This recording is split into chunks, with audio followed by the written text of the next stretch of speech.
You're listening to a Mamamia podcast. Mamamia acknowledges the traditional owners of the land we have recorded this podcast on, the Gadigal people of the Eora Nation. We pay our respects to their elders, past and present, and extend that respect to all Aboriginal and Torres Strait Islander cultures. Until the 80s, models were silent. They were seen and not heard. They were tall, they were pretty, and they held or stood next to things that marketers wanted to sell, and they smiled their winning smiles until we bought cars and makeup and breakfast cereal and toothpaste and furniture. Nobody knew the names of these models. And then in the 80s, a new generation of women expanded what a model could mean and could do. They were called spokesmodels because they spoke. They spoke on behalf of brands, and they spoke about all the great products those brands sold. At Grace Brothers, we only have 2 sales a year, so they've got to be good. The winter sale will be one you can't afford to miss. Deborah Hutton was one of the first spokesmodels in Australia, and she paved the way for later generations of spokesmodels like Megan Gale and Jennifer Hawkins. Today, you would call them influencers, which has basically come to mean famous person, usually a woman who is popular enough to shine a halo around any brand she promotes. For Deb Hutton, one of the original influencers, her personal brand was like a polished, beautiful, yet approachable and down-to-earth woman. Premium and aspirational, but not intimidating. The kind of woman that other women wanted to be and men wanted to be with. And with the right manager, and Deborah had the most iconic manager in Australia, who also became her lover, there were millions of dollars to be made from being a spokesmodel for brands who wanted to associate themselves with her premium, friendly, trustworthy image. David Jones, Toyota, the Australian Women's Weekly, and Qantas, some of Australia's best-known brands signed multi-year contracts with Deborah that helped make her one of the most recognisable women in the country for 40 years. And on the show today, we talk about how her manager became her lover. I mean, he really did craft my career. I remember one of the first things he said to me, he said, I want you to be like Grace Kelly. I want you to think Grace. And, he really did try to craft me into somebody. And he did so, to his credit in such a way that he elevated me to become very professional about certain things. We talked about social infertility. I was thinking, I could still have a child. And I was nearing 40. And I thought, yeah, I could definitely do that. So I kept the door open for some time. But of course, no guy who is younger than me is going to want to have children with a woman when she's in her 40s. We spoke about a shock diagnosis. And he said, we're going to have to go in and I don't know how much we're going to have to take. And I remember walking out and sitting in my little car. And I burst into tears because the way he was describing it, it was like a Mohs surgery where you go in and you keep cutting until you get the margin, so you don't know what you're ever going to be left with. And the reality of getting older when your face is your fortune. If they're lines that come from happiness, that's a really beautiful thing to embrace as opposed to lines through sadness and looking down on things in life. And I've always chosen to look up. I love being this age. I'm Mia Friedman, and this is No Filter with my guest, model, presenter and sun safety activist and businesswoman, Deborah Hutton. Deb, it's not every woman that's asked to speak at their ex-boyfriend's funeral. Oh. But that was the last place I saw you. That's true. People might be wondering why we're having a big laugh because funerals aren't usually happy. No, that's true. I just wasn't expecting that question.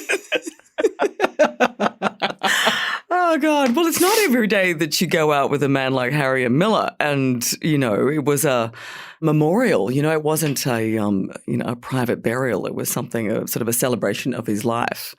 And there's so many people that played such a big part in his life and also romantically because he was so many. It was a full house.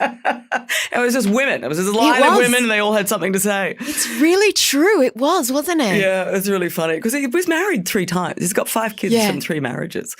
And, we were together for 11 years. And during that, it's funny because, I was in my mid-30s and the hormones were kicking in and I never thought I wouldn't have children. And Harry was very supportive. He said, if you want to have kids, let's have kids. And I kept thinking, why do I want to be the 4th wife and, the 6th kid and be part of that dynasty? It wasn't something that really appealed to me. And I didn't have the strongest hormones. I went, no, I want a kid above all else.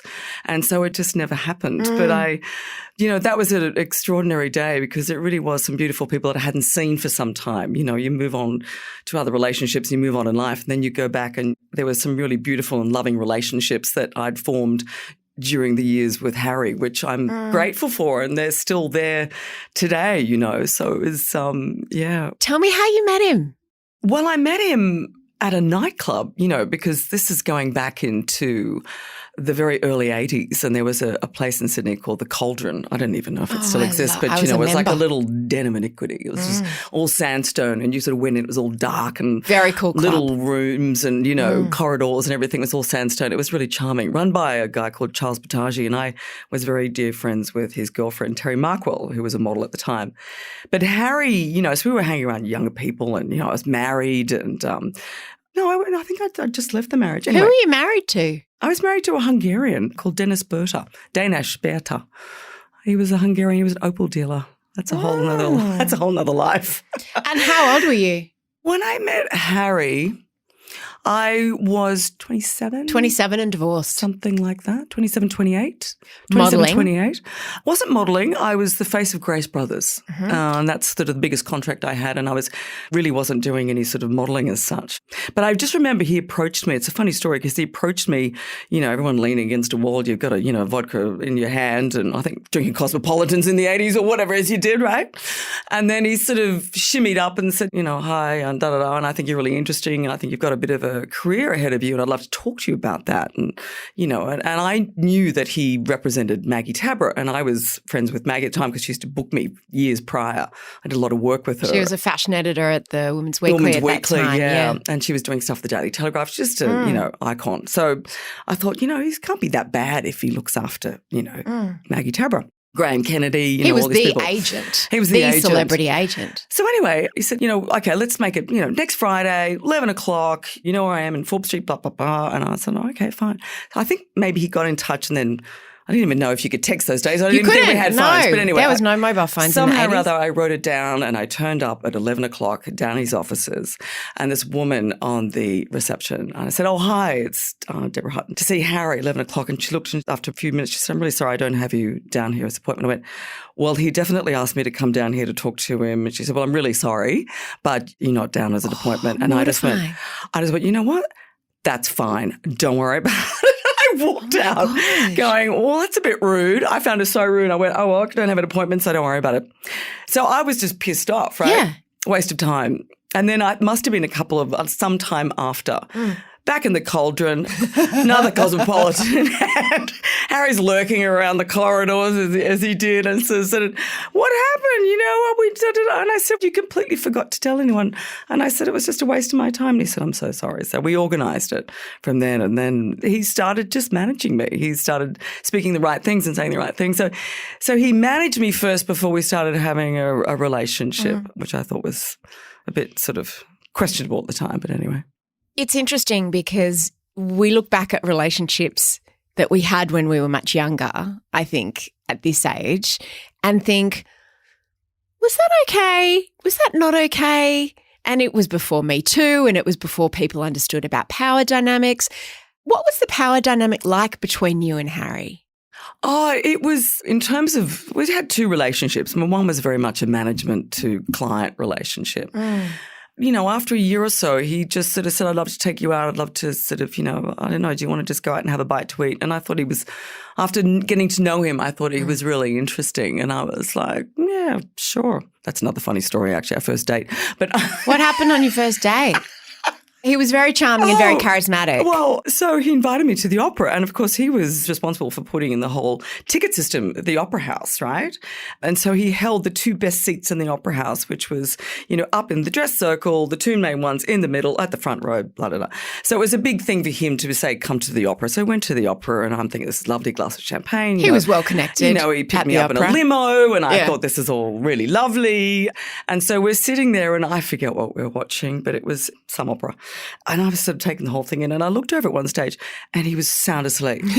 And I thought, what do I do? Do I just kind of casually nudge him on the elbow, or do I cough, or do I tap him on the shoulder? Or I said, it's kind of embarrassing. And anyway, so interval came and I said to him, so how did you go there? Did you enjoy that? And he went, isn't it magic? And I said, you were asleep for the entire thing. He said, no, I wasn't. He said, I just had my eyes closed listening to the music. And I thought, Jesus, you're a good bullshitter, Harry. You're good. And it just made me laugh. And it was just like, yeah, so he fell asleep on the first day. Because you were at very different life stages. You were enormously. It's 27 years difference. Yeah. So he was in his, late 50s and then 60s. Yeah. You were in your 30s. Where did those gaps present themselves, in the most challenging way or the most noticeable way? There really wasn't. Look, I've changed as a person as well, and I've sort of grown into myself more. I think back in those days, he really did craft my career. I remember one of the first things he said to me, he said, I want you to be like Grace Kelly. I want you to think Grace. And, he really did try to craft me into somebody. And he did so, to his credit, in such a way that he elevated me to become very professional about certain things. How did he do that? I want to ask you, because you started as a model. You're on the cover of Cosmo when you were 16 in the 70s. But you were the first model that I can remember that spoke. Yes. That idea of a spokesmodel. So you weren't just this mute, smiling, pouting, objectified figure. You actually had a name. People knew your name. You were a spokesmodel, and there weren't any others back then. No, there really wasn't. And I got a break when I was still modelling. That was being the face of Grace Brothers, and it was just a sale campaign twice a year. And yes, I did commercials and stuff. And that was hugely successful because it was blanket advertising in those days where you just couldn't get rid of me. I was on every radio, television and catalogue. So he took me and he said, that's why he said, I can see that there's a career for you. And his negotiation was great. And he said, well, how about I renegotiate Grace Brothers? I said, but I'm already paying commission on that. And he went, well, if I can get it up by X, then I said, if you can get it up by that, go for it, and then you'll have me on your books. And that was the test. So he did. Right. So he's like, I'll double your money. Yeah, basically I'll get more for it. Because you had a model agent who'd been negotiating those Correct. things. So when it went along like that. But I think he was very instrumental. I started, they put it out. I started to get little speaking gigs and things, and he was just very onto me about presence, and just obviously part of it was believing in myself, which is a big thing when you're still quite young in an area sort of untested, because it was a big deal. The first time I got a show on Channel 9 and he rang me and said, you've got a gig on Channel 9, and it was a show called Looking Good. And I was like, shit, this is like a true gig, and it's, part of my personality and all the rest of it. He crafted my career in such a way that it was the importance of saying no to things was as important, if not more important, than saying yes to things. Tell me about that. So it's really interesting because he always said, you're the girl that men like. They'd rather go and have a beer with you. Women like you. You've got a voice that people trust because they've sort of known you, and you've, trying to sort of keep your, your personal life, to a sort of sitting in the background, and things would come out of the woodwork. And for instance, I got asked to do some nasal spray fat loss thing at some stage. And he said, look, I wanted to say no to this, but the money's too bloody good. It'd ring me up and say, oh my God, they're offering so much money. And because all he could think about was his 25%, And I was like, oh, I don't know about that one, Harry. And he said, well, look, it's just worth going to listen to what they have to say. So we went along and I just went, listen, it smells bullshit to me. And he said, yeah, but shit, they're offering like $500,000. This is years ago. And we went, he said, just don't think you can touch it. And we both came to that. But so he then agreed that. He then agreed, but he'd always chase the money. He'd always look at the opportunity and just go into it. But you trusted him, obviously. I did, absolutely. That he had, even before you dated, he had your best interests. Yeah, because he could see longevity in the career. It wasn't a quick buck. He wasn't about that. He was about building careers and building out careers. And he took Maggie, and he took her from being, she was doing stuff with the Daily Telegraph, and when she was doing fashion, she ended up being with the Weekly. He organised all that. I mean, he crafted careers. He did see a trajectory. You mentioned that you were with Harry during your 30s, so you're sort of your prime childbearing years. Yeah. And there's something called, it's kind of like incidental infertility or social infertility. It's not a medical problem. It's just that in that time of your life, it just didn't happen for various reasons. Was there a moment when you went, oh shit, it's too late? No, because prior to that, I was seeing quite a number of men that I was really attracted to. And before or after Harry? Oh, after Harry. Yeah. Yeah, after Harry. And they were younger than me. And I was thinking, I could still have a child. And I was nearing 40. And I thought, yeah, I could definitely do that. So I kept the door open for some time. But of course, no guy who's younger than me is going to want to have children with a woman when she's in her 40s. And it Why? just, young kids and, it was just a different dynamic and it just wasn't meant to be. And then I remember a period of time where I moved suburb and I moved down to Bronte. I lived in Tamarama for ages. And I moved down there and I remember Bronte's a very sort of family area.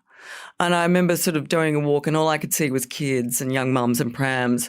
And I just remember this time really clearly. It was early in the morning and I was sort of looking out to the ocean and I got a bit choked up because I thought I'm never going to experience what that's like. I don't know what it's like to have children. I don't know what it's like to be in a family unit where you're bringing something up that's just this beautiful human being that you can love and help and then all the stuff that goes on with school mums and all that kind of stuff. And that's not a part of my life.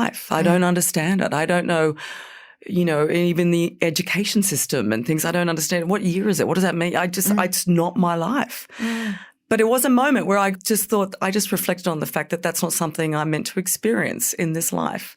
And the next one, yeah, probably. I'll probably end up with 12 kids. Who knows? Did you date people who had young kids? Like, were you ever in that sort of stepmom role? I think once actually. Hello, Harry. I mean, it's really interesting because he had kids that were younger than me. He had one kid was older than me, but most of them were younger than me. But they weren't kids that he was parenting at the time. No, that's true. I more mean like... No, baby kids and stuff like that, kid once. But what's interesting about that, and that's probably the reason I probably referred to it was because he wasn't your dad's dad. He was he said, I'm only really going to talk to the kids when they're 18 because at least I can have a conversation with them. So I actually really came very close to his family because I would give him shit on the way he treated I didn't treat them badly, but he just wasn't always available. So I sort of felt like I wasn't like in a motherly thing, but I was definitely... I felt like I was the bridge. You were the emotional connection to his... Yeah, but I've never really been in that situation where there have been kids and I've been a stepmother and stuff like that. I mean, now I've got these two beautiful nephews that are my family. That's kind of all that's left of our family, these two beautiful boys and they're 14 and 17. I love them. What's your relationship like with them? I just love them. They're so beautiful. They're growing up in Mittagong, so there's just this gorgeous country grounded. They're not entitled like some of the shits that I meet in the eastern suburbs. And they've just got this beautiful energy and they're caring and they're loving and they're generous and they're smart. And they're everything that I just pour my love into them. And tell me about being an aunt, because I think it's something that's really underrated. Well, what's interesting is because they've grown up in a pretty protected environment, single mum, and my brother was only around for, he died when little Joshy was not even 1. But they live in a very protected environment. My life is anything but protected. So I do feel like a bit of Lucille Ball, Auntie Mame, kind of relationship where I swear and I carry on and I break rules and I'm terrible. I've lost my license 3 times. Someone said to me, road rules are merely suggestions, and I've lived by that my whole life. That's the role of an aunt, to be a bit crazy and irresponsible. Yeah, with all love and care, but just to really go out there and just show them different things. And they're getting to an age now where I can really, at least one of them drives. So, it just opens it up. But I love it. I see on their faces, they sit there, Christ knows what they're thinking of me, but they just look at me and they just smile. And, so I love it. I love the fact that they're in my life. And it makes me very sad that my brother never got to see how beautiful his boys are. And they're incredible. They're incredible, So he'd be very proud. He'd be looking down. So he'd be proud. Very proud, yeah. You lost 2 brothers in the space of a year, and I don't want to go too deep into that because there's a huge amount of trauma and loss and grief. But I wanted to ask you about your relationship with your mother after that, because you lost your brothers, but she lost 2 sons. And how were you able to almost compartmentalize your grief to support her, or did she support you? Like, how did that work?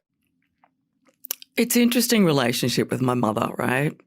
It's funny because I left home at 16, so I couldn't wait to get away from her. And she's a very strong, very, very strong woman.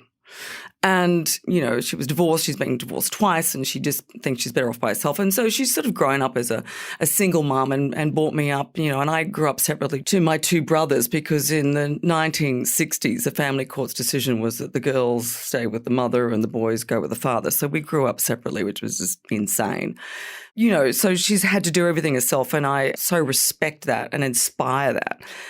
But then our relationship has been, prior to my brothers passing on, she's not a cuddler. She's not a I love you. She's not a cuddler. She never will sort of say, I'm so proud of you, or it was never that. It was never that. The love was always there, but it was just a tough love. It's tough love, exactly. And so when David and Rod passed, and, you know, Roddy had a brain injury, so he died from an epileptic fit, sadly, and then David died from liver cancer not long after.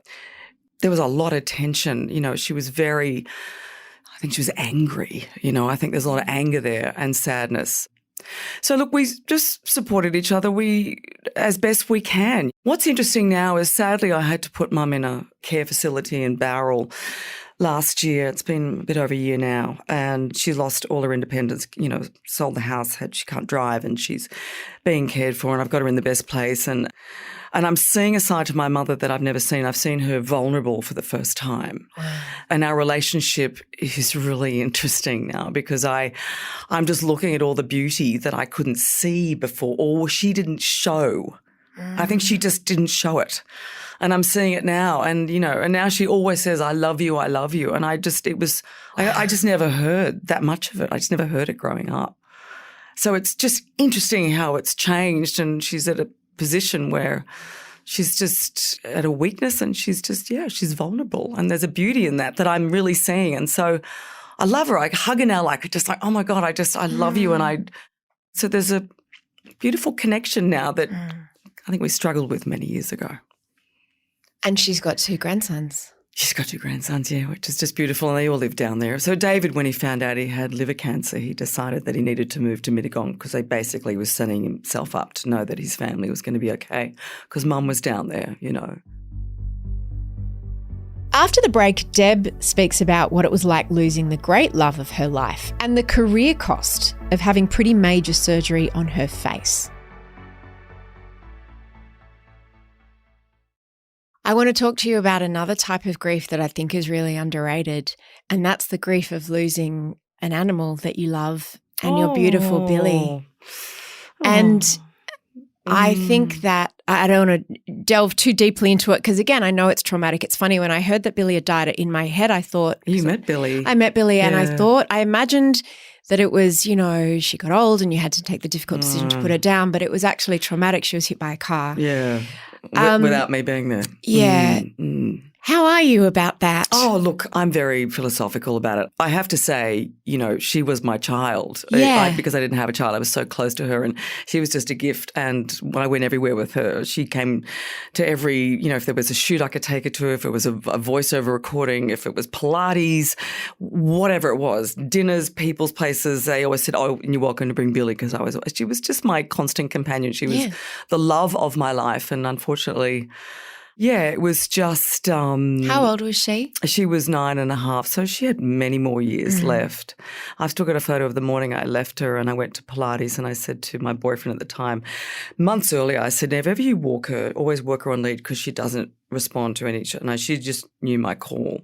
And that morning he didn't, and he took her for a walk, and then he just encouraged her. She was doing something and she ran towards him, and then she thought that meant, you know, come on. And so she came, she just ran across the road. And I got the call and I drove like a maniac. I'm surprised I even survived the drive up to Bondi Vet, but she passed on. So how do I Deb, feel? how do you forgive someone for that? I know. How did that relationship end? Yeah, wasn't over that, but I just thought it was just so careless. It was just so careless. That would be a hard thing to forgive. I did, because it wasn't done with purpose, So you've got to move on. But I'm just ridiculous with dogs. I look at a dog, I don't look at the owner, I just look at the dogs and I just smile. And my heart goes out, and I'm so desperate to get a dog that I bought a toy dog. Deb, why didn't you just get a dog?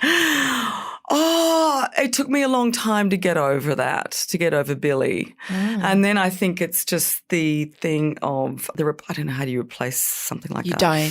You don't replace it. You don't replace. So, and then I've now moved and I'm going, okay, where I've gone to now, everybody has a dog. So it's definitely looming on the horizon, getting closer. And I'm just, and I'm still spending, little bits in Sydney. So I just trying to figure out how this dog is going to move in. But I can't tell you how desperate I am. I'm ready. I'm so ready to get another dog. Was it hard for people to understand how devastated you were? When people are just like, oh, yeah, I had a dog and I miss my dog and my dog died. And yeah, I have. Because, everyone's dogs die. Yeah. But was it hard to get across how shattered you were? Look, I had very fortunate to have really close friends. Yeah. They knew and they cared for me, and they, you know what, I needed that, because if you knew me and you were close to me, you would know Billy was just a part of me, and she was just a special little thing. But I've never felt such heartache. Even losing my brothers was something that I just incredibly painful. But what I've learned is that you live with grief. You don't get over grief. You live and you have a relationship with grief. And so it stays with you. So when you talk about something, it also brings back the beauty of a relationship, a past relationship you've had. So, but the grief is still holds. So if you want to go into it, you'll still well up with tears and those feelings will come back, but you're at ease with it. And that's why it's important to have that relationship to get to that point. Yeah, you get more, I've heard it once described as you get more comfortable with the discomfort. Yeah, that's it. You get to, you start a relationship with it and it's always there. But, it's beautiful because it takes you back to those emotions and you can tap back into that again, which is a really lovely thing to do, Your face. Yeah. You're looking at face, your fortune. Oh, that. 2 things happened to it. One is that it got older. Yep. Which is a lucky thing when you think about what we've just been discussing. 100%. But it's also a vulnerable thing if your face has been how you've earned your money over the years as representing brands, not just your face, of course, also your voice and everything you do.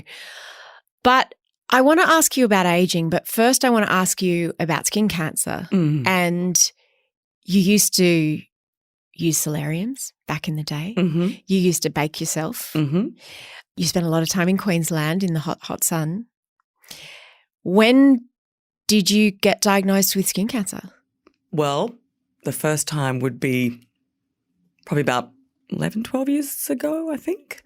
And I remember I was down in Melbourne and there was this little kind of red thing just above my lip.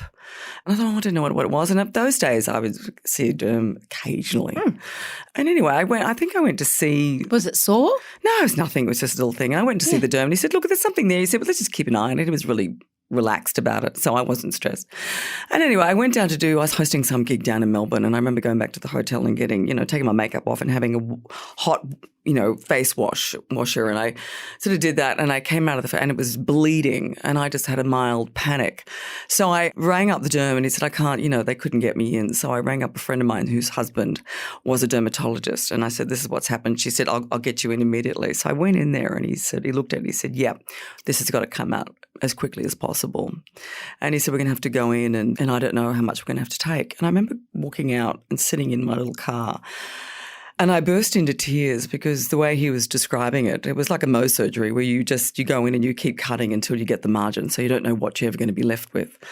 And I remember sitting there and I rang Mum and I said, Mum, I've got this thing on my face and I don't know what's going to happen, but I'm just like, I may never work again. And that was my first thought was like, shit, it's my face and they're going to start carving into it.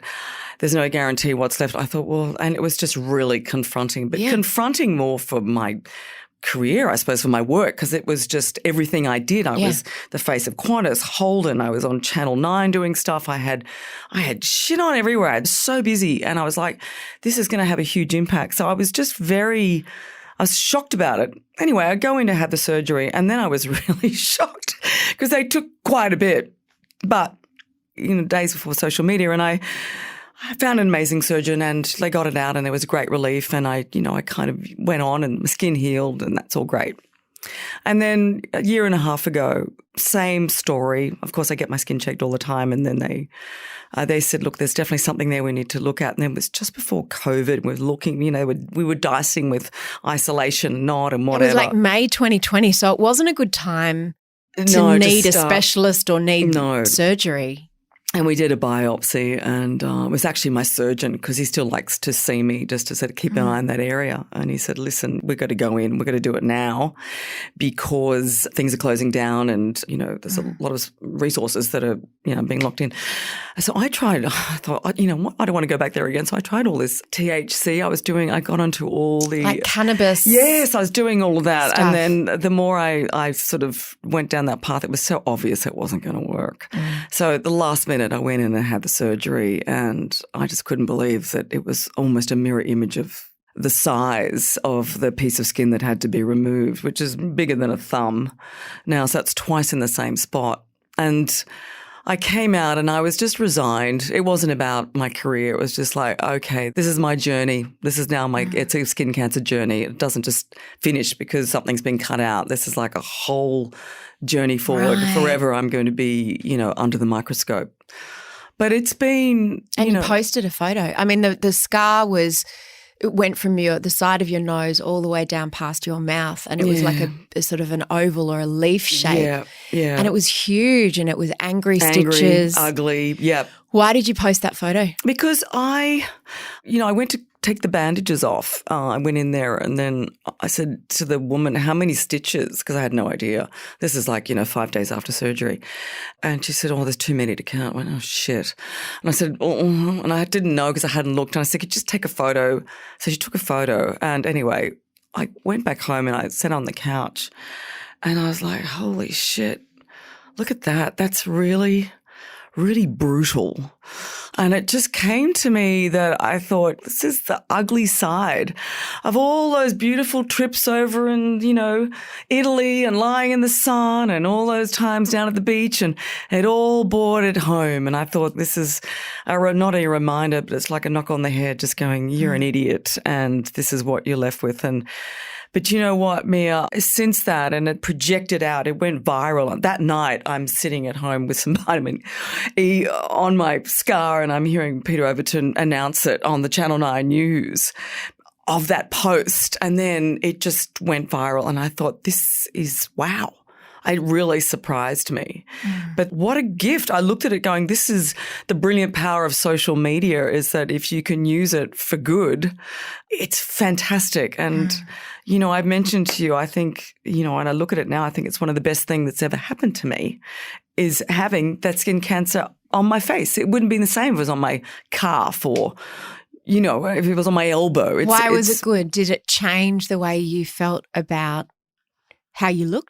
I think it's everyone's reaction. Oh, my God, that's Deb and it's her face and it's her career and shit. And there it is. It's being posted. She's not hiding it. Yeah. And I didn't want to hide. What's to hide? It's the reality of life and choices that we make. My face is my face. So I definitely saw it as an opportunity. And so within days, I rang up Nicole, the editor of the Women's Weekly, and I said, this has gone viral. There's something here. I've got thousands of messages from people. I said, this needs to be a story and I'm going to shoot it this Friday before it starts healing and do a shoot. And I think it should be a cover story for the Women's Weekly. I said, people need to know what's going on here. And I said, so I'm going to shoot it. I'm just going to organise a photographer and She said, I think that's great. She said, just the easiest cover I've organised. And I had everyone. I had the makeup artist, I got the photographer, and we with the stylist on board. And so we shot it. We shot it 5 days after the stitches came out, or 3 or 4 days after the stitches came out. And it was a really powerful cover.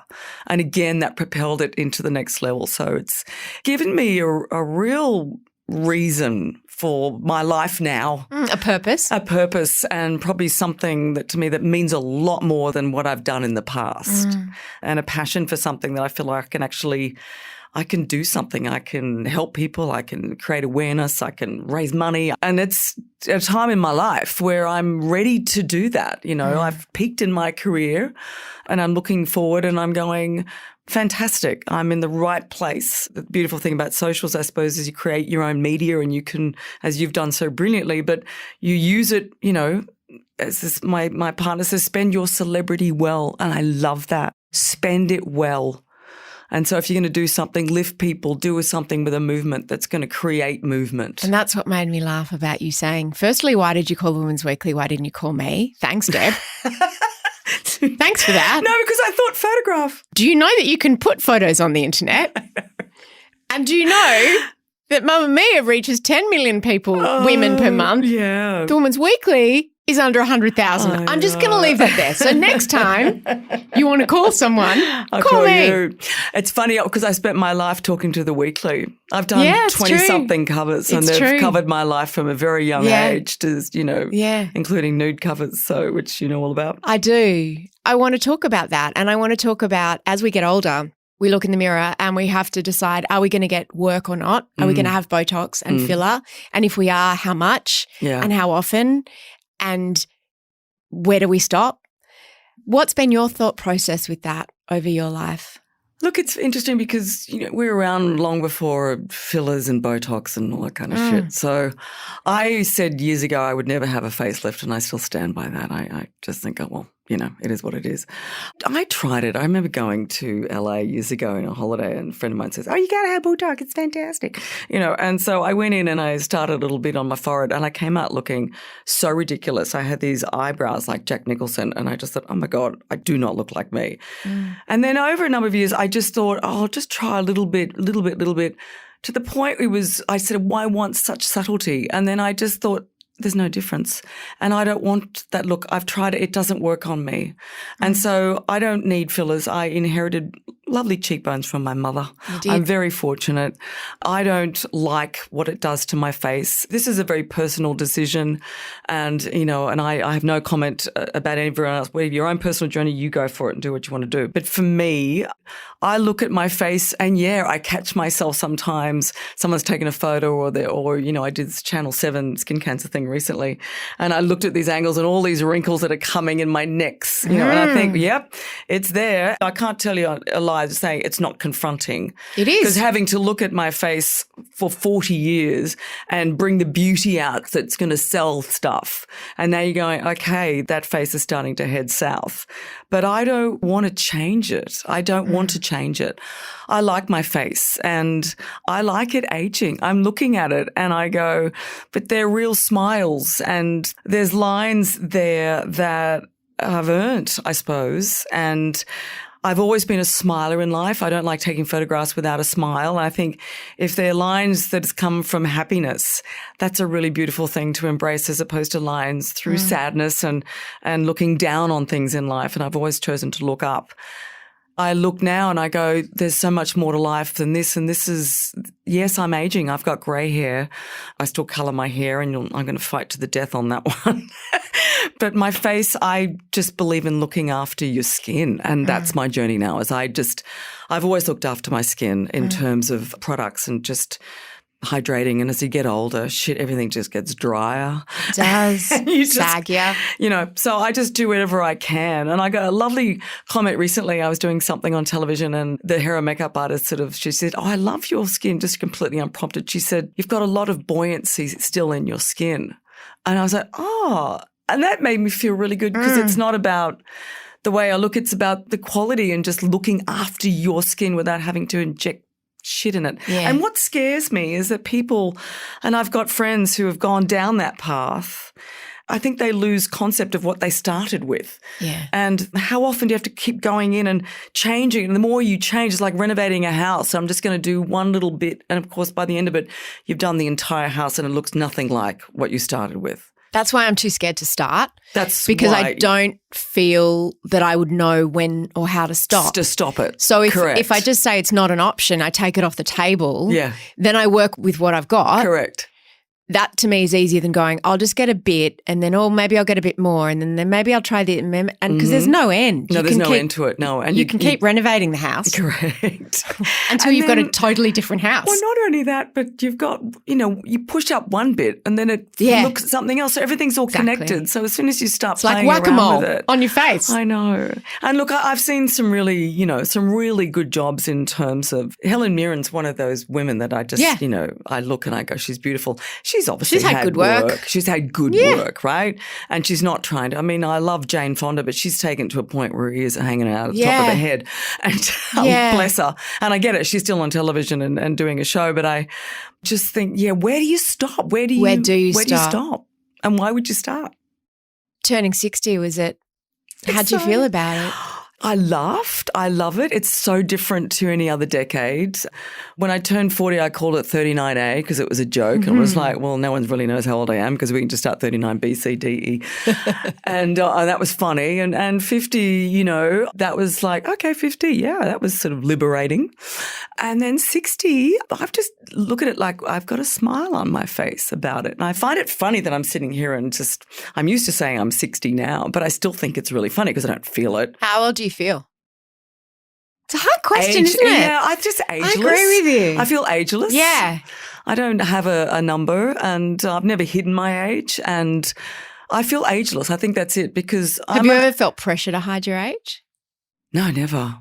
So no one ever said, maybe just... No. I have girlfriends that won't reveal it and I go, what a lot of bullshit. I remember one celebrity was meant to be on the cover of the Women's Weekly to celebrate turning 60. Right. And the cover was all ready to go and it was like, blah, blah, turn 60. And they rang the editor, who at the time was Deborah Thomas, mutual friend of ours, and said to her, I'm sorry, I'm just not ready to turn 60 this year. How funny. And so the whole story had to be changed. Yeah. Because she said, I'm just not ready to be 60 yet. Oh, is that funny? So no. And postponed it for a couple of years. Would have been a great photo because obviously it's been taken a few years earlier. Or Yeah. they might have done a reshoot. But because it's like, I felt this way a bit about turning 50. Like we can all say, 60 is the new 50 and 50 is the new 40, but it's like no one's talking about the hot, young 50 or 60-year-old. No.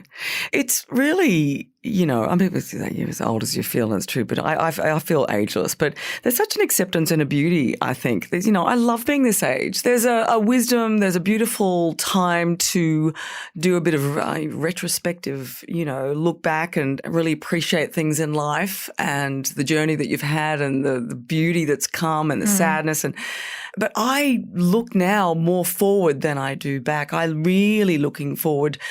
And, Mum's just turned 85 and I'm going, okay, well, shit, that's, it's going to be another 25 years. Okay, what have I got left? Well, shit, even if I've got 20, hell, I want to have the best 20 years, but I want to do something that's just more meaningful. My career's been fantastic, but how much meaning has it brought? And it's brought me a lovely lifestyle.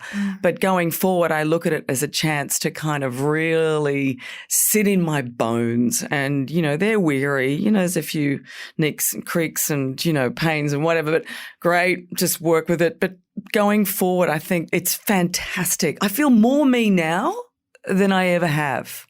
And, and we're talking prior when I was turning 30 and I never forget, I spent my 30th with Susan Renouf, Harry Miller. I had a dinner or something and I looked around that table at the time and I said, this is all good fun. And years later I thought, these older people and I was turning 30. Yeah. So I was trying to be so old. I was trying to be so grown up and sophisticated and, because that was what I needed to be for whatever I was doing at that time. But I'm more me now at 60 than I've ever been in my life and owning it. And for all the shit that I bring along with it, then I'm happy just to kind of to live it. And the beauty of every day is, one of my favourite things in the world is the sunrise. Thank you to the beautiful Deborah Hutton for joining me on No Filter.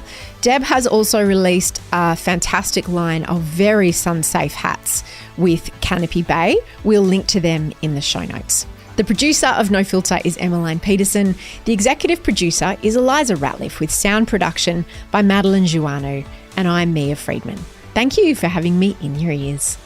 From world-class podcasts to events, videos and articles, a Mamamia subscription gives you unlimited access to fascinating women's stories that you won't hear anywhere else, all for as little as $5.75 a month. Learn more about subscribing to Mamamia and supporting women's media.